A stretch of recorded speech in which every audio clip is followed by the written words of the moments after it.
Movie की शुरुआत में एक लड़की वैक्यूम क्लीनर से सफाई करती रहती है।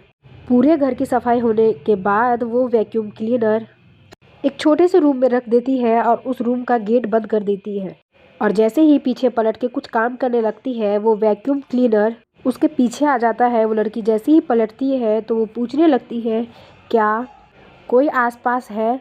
कोई भी जवाब न देने के कारण वो वापस से उस वैक्यूम क्लीनर को उसी छोटे से रूम में रख देती है और वापस से अपने काम में लग जाती है और पूरे घर में पोछा लगाने लगती है।